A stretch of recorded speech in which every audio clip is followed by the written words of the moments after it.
In our competitive business world, the highest priority for any corporation is to bring in profit. Sometimes making a profit isn't easy.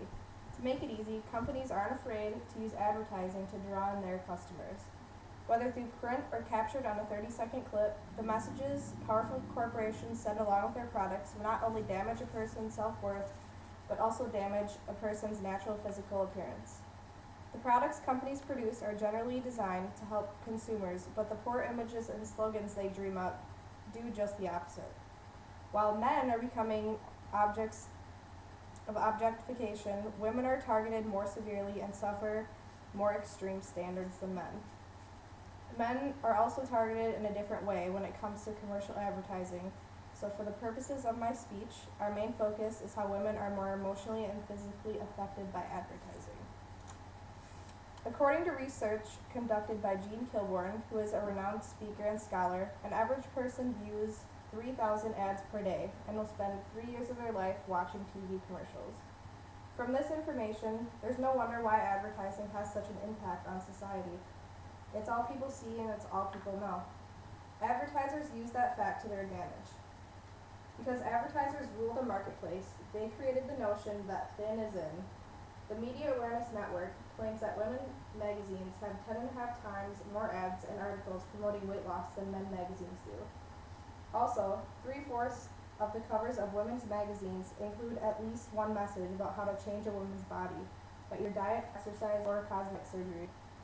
Advertisements aren't the only way the importance of being thin is reinforced. The Media Awareness Network also explains that television and movies reinforce the importance of a thin body as a measure of a woman's worth. Over 3/4 of the female characters in TV situation comedies are underweight, and only 1 in 20 are above average size. Heavier actresses receive more negative comments about their bodies from their male counterparts.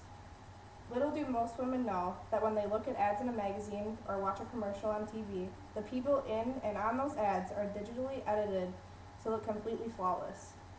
The media image of female beauty is unattainable for all but a very small number of women.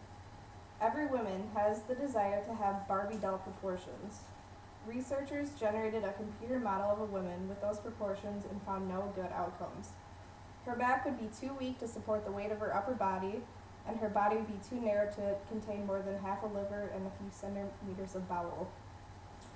A real woman built that way would suffer from chronic diarrhea and eventually die from malnutrition. The number of women and girls who seek a similar underweight body weight is epidemic, and they can suffer equally devastating health consequences. Even though the facts are there to convince women the beauty they desire is unattainable, the media continues to be a big factor in convincing women their bodies are always in need of an adjustment. Even though ads create impossible standards for women to live up to, they keep women thinking their bodies are only objects that need to be perfected through their products. Let's pause for a second. Women equal objects? Yes. Real women's bodies have not only become invisible in the mass media, but they learn to compare themselves to other women and compete with them for male attention. By trying to attain the media-generated ideal body and comparing oneself to another, women lose their unique identity and become another media-created clone. They not only lose their self-worth and love for themselves, but also lose the original beautiful physical features they possess. The media's influence on women and men alike can be disastrous to oneself emotionally and physically. According to the article, Perfect Illusions, Eating Disorders and the Family, one of the ways we can protect ourselves, meaning our self-esteem and body image, from the media's often narrow definitions of beauty and acceptability is to become a critical viewer of the media's messages we are bombarded with each day.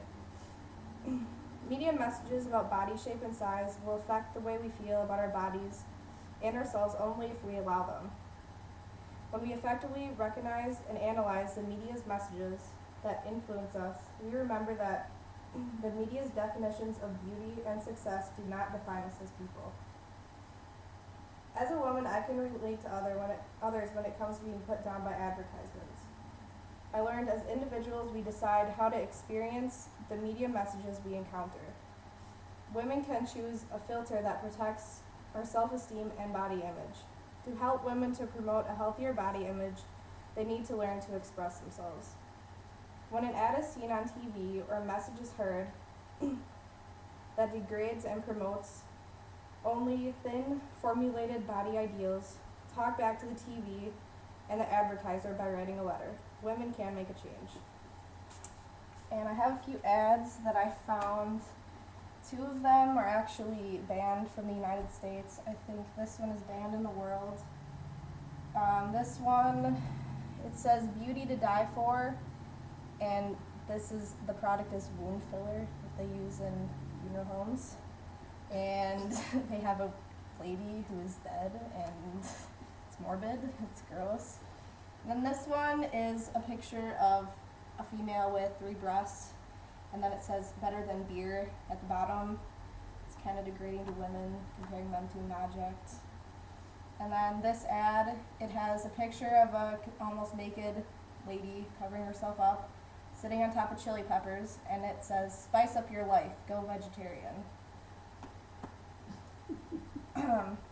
This one doesn't really have anything to do with my speech, but that was hilarious. So it says, the chef does everything but cook. That's what wives are for. I'm buying my wife a Kenwood chef. Yeah.